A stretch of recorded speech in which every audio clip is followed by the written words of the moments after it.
Studio Saharsa. Music by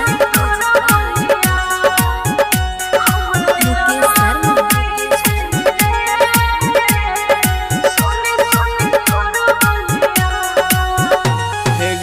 जन जन कही के सयान गे जन बन गेले तू तब मान गे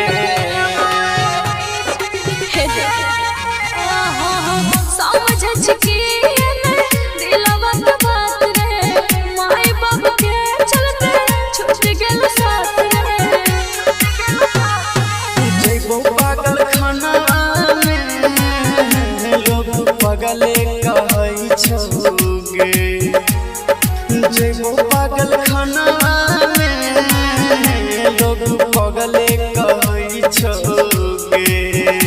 हेरे सुनी सुनी तोर बोलिया हमर दिलवा रोई छै रे। सुनी सुनी तोर बोलिया हमर दिलवा रोई छै रे।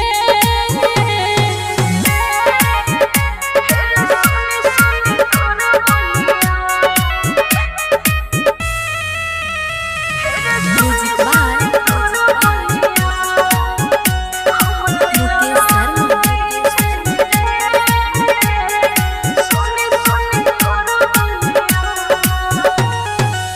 देखल सुरतिया अरस नया नामा चली गेले जान बोले कवन अंगनामा।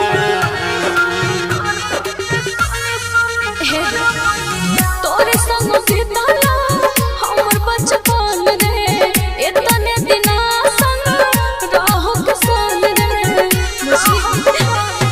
कहै छौ कि रिहिंस कुंदन अब कुछ नहीं सुझै छौगे।